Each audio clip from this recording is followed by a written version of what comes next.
Hey, guys, and welcome to another WFM Tipsy Thursdays. I am Juanita Coley, the Contact Center Whisperer, the CEO and founder of Solid Rock Consulting. And this week we are talking about the role of forecasting and the impacts to your contact center customer experience, employee experience, and business profitability. I have with me none other than the amazing Alex Bowman.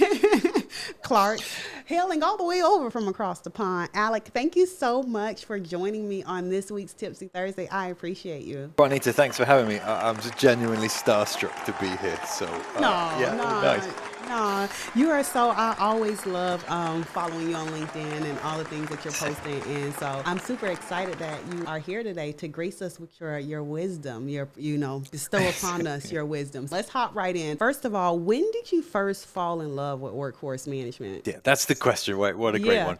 Because people don't What, wake when, up right and say, "Oh, I want to be in love with workforce management." It's a thing. It's a process that happens. So what's yeah. your story? When you said that we were going to talk today, what I did was I went back to my CV and I thought, how long have I been doing this for? And what I found was that I got my first job working with workforce management in 1999. So now I can say 25 years. Then I felt terrible and just wanted to go.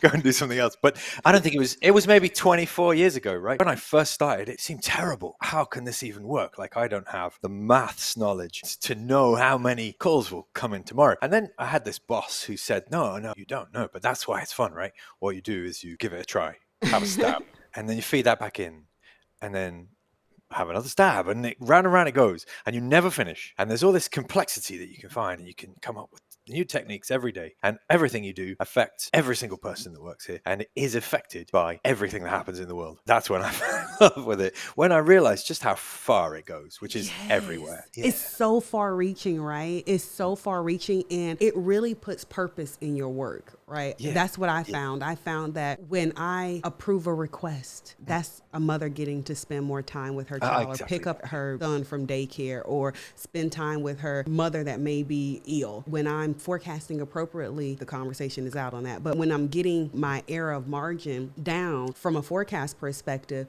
then I'm able to best serve the customer's needs, and I have the right people in the right place. And it's like so many, the business is more profitable, which means we get to compete another day. It's so far reaching that when you start to unravel all the things, it's like, oh my God, it's just so endless. Okay, I'm a gush. All right. Yeah. Let's hop into the question of this week, the Tipsy Thursday for this week, which is, what is the role, in your own words, tell us now this is a big question, and I'm kind of setting you up here, right? Oh, What is is the role of forecasting in your own words? What is the role of forecasting? It's step one. It's the place you start in the planning cycle. If you've never been a planner before, like I used to not be, then you have to start there. If your forecast says 0, then you can't schedule. You can't do anything. The day will come along and steamroller you, and you won't have a clue where you are. This wasn't even very long ago. I think this was in 2023. I was working with a client who came and asked me to help them. And I sat down in front of them and asked them what their problems were. And one of the guys said, the thing is, Alec, you can't forecast the weather. So why do we even try? And I said, no, you can. And people do every day, right? What you mean is it's hard, and you have to be brave, and you have to have a go. And you have to say, tomorrow, I think it will snow. And then when it doesn't snow, everyone will say, Alec got it wrong. It didn't snow. What's wrong with him? But the role of the forecaster is to be brave and have a go. And then you have all the technical capability that comes along with that. Do you know how to use your system? Do you understand the algorithm? What are the feeds? And then you need intuition. All of those, understanding maths and statistics, they're great. And some people can really do that, but they still can't say, I think it's going to snow tomorrow, because they don't have the intuition to be confident that that is what the machine is telling them. That's what I think a forecaster has to do. They have to be brave enough to take all of those things, all the soft and hard elements of this, the maths and the people, and external events, right? So maybe you need to look at the news website and see what's happening in the wider world as well. Take everything into account and then be brave enough to make that conclusion. And I think that's where people kind of fall down. The guy who asked me the question, he didn't love that answer. And I kind of appealed to his colleague. Clearly, you can forecast the weather. It's not a question of it's impossible to do it. It's a question of bravery, right? You have to stand on it. And you don't have to necessarily say, well, it's going to snow and I'm staking my whole career on that. If it doesn't snow, I'll resign. That's not the goal here. You can say 85% chances. That's an informed decision. And that's what I think is going to happen. So I think that is the role of the forecaster. Yeah. What do you think the impact when you have a forecaster who is brave, who is leveraging the data and they're standing on the data also, but then they also are then leveraging their intuition to say, yeah, I know this is what the data is saying, but something that we're not taking into consideration is X, Y, and Z. This is something we've never seen before. And so we may want to increase the handle time or increase our this by X% because of this. Like, what do you think the impacts of that is then? It's a cascade. Having a person who's there looking after that first step in the planning cycle cascades right down. Like you said at the beginning, employee satisfaction, customer retention, sales improvements, you name it. That's the first step in making this all work. Because if we get an accurate forecast, or even if we're brave enough to stand on a platform that says, actually, I'm not that confident that this is going to happen tomorrow, it's our best guess, and we might find there's a different scenario that could happen. The confidence to stand on the platform of what you think cascades down. You only need to look at a room full of team managers. When you say to them, I'm actually not sure what's going to happen tomorrow.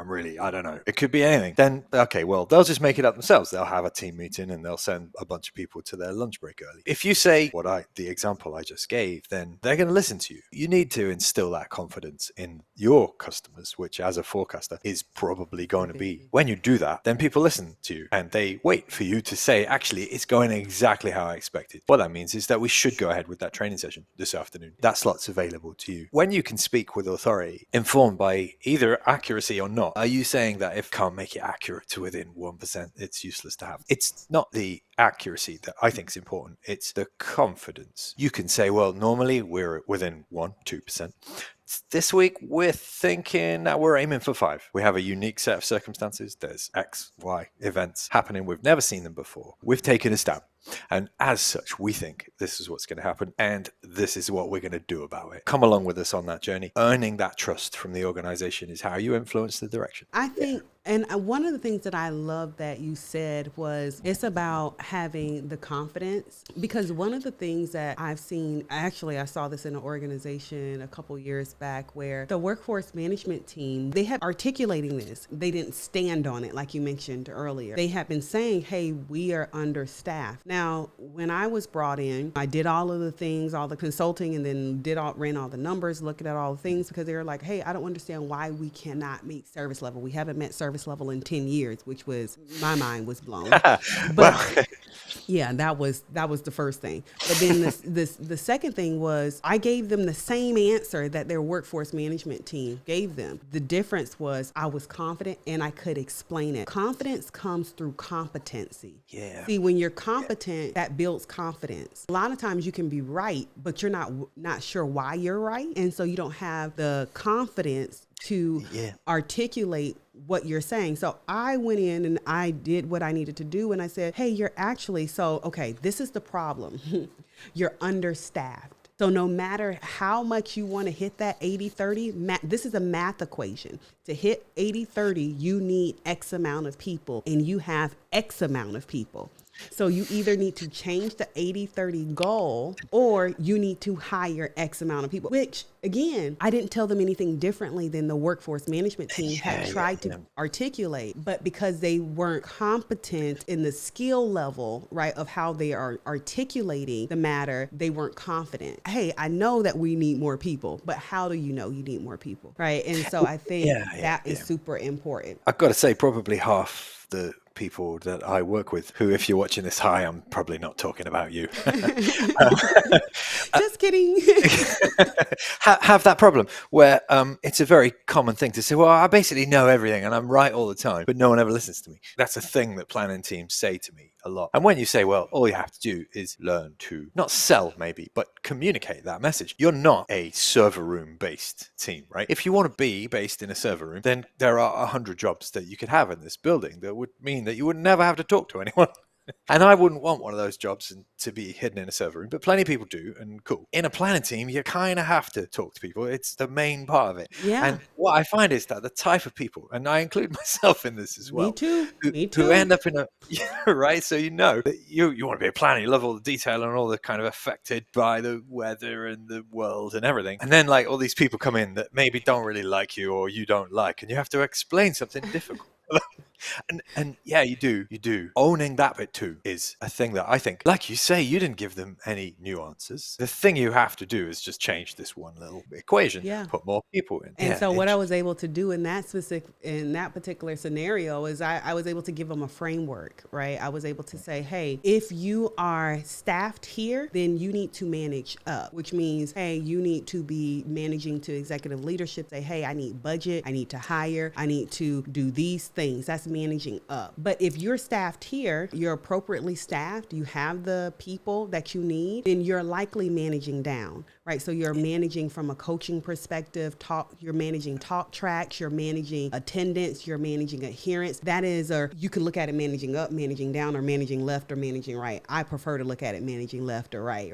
There's not an up and down. There's a, hey, I'm looking to my left and talking to executive leadership and saying, hey, you need more budget, you need more people. Or I'm looking to my right and saying, hey, supervisors, we need to be coaching to talk tracks. We need to be coaching to average ACW. We need to be coaching to these particular things because we have enough people. Problem is that I think that's part of the role of a forecaster. Forecaster is saying, hey, not only from a mathematical equation, I understand what needs to happen in the business, but how do I articulate this? One of the things you said that I think is so true is that it's so easy for people who are in our roles like to be introverted, right? And say, hey, it's just the numbers, it's just the math. But unless you can make those numbers tell a story, come off the sheet of paper, reach across the lane to your counterpart or to other business leaders and other operations, it's just numbers on a paper. Yeah. Storytelling is the main thing that I think a forecast has to do. You know, one thing I notice is that when I encounter those planning teams who say, I know all the answers, right, but I'm just not listened to, I say, well, we have to try to tell this story. So maybe we design a dashboard. Maybe there's an email that you could send. Maybe you just make a call that you get everyone on twice a day. Whatever it is, you have to take the numbers, you have to tell a story. And I get met with skepticism and they say, no, it can't be as easy as that. Because it is as easy as that. I've had 100 examples of where people have said, okay, well, let's give it a try. They can't believe the result. And they're like, well, hold on a minute. All I had to do was the thing that we've just talked about. And then all of a sudden people do listen to me.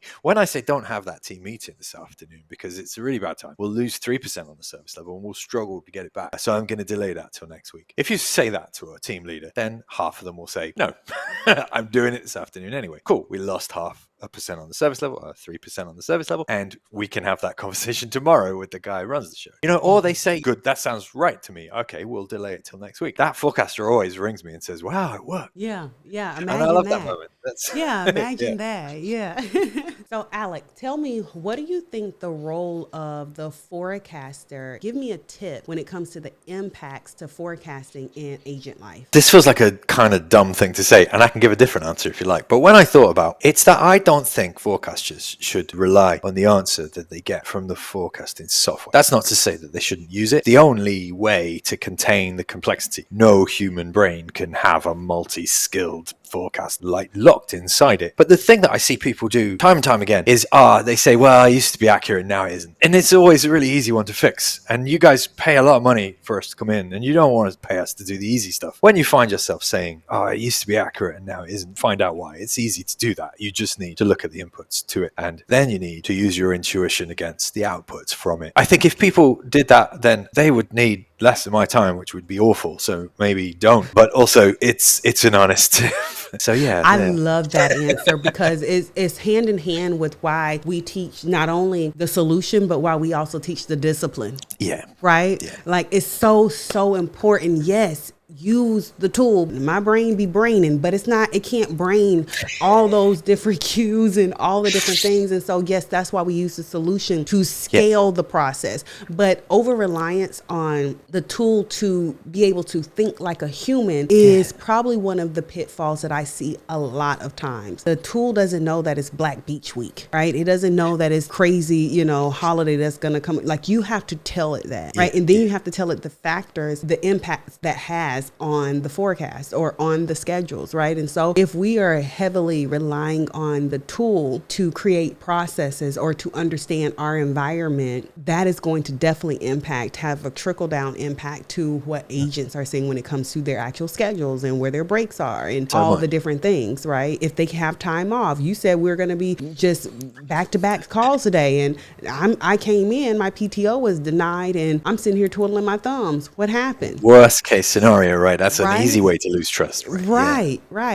So I love that answer. Nope, keep that answer. We're keeping that. Okay, perfect. Good stuff. Nice. Well, thank you so much, Alec, for coming to hang out with me on Tipsy Thursdays. I really appreciate it. Tell the people where they can find you. Well, LinkedIn is where I do most things, actually. I do have a website, but LinkedIn is where it's at for me. So, all right. And so they'll find your information linked in the blog here. Hang out with me in the green room. I'm going to wrap the interview up and I'll be right over with you. Amazing. Thank you. So absolutely amazing. I loved all the insights and tips that Alex shared with us around being bold, right? Being courageous, right? Standing on what your forecast is, understanding how to not only look at the data, also making sure that we are thinking outside of the box and being able to articulate that to leadership, not heavily over relying. That's probably the word we should use, over relying on the tool to do things that we should be using our cognitive ability to do. I hope that tip was helpful for you this week. Until next time, go be great and let's make impact. See y'all soon. Bye.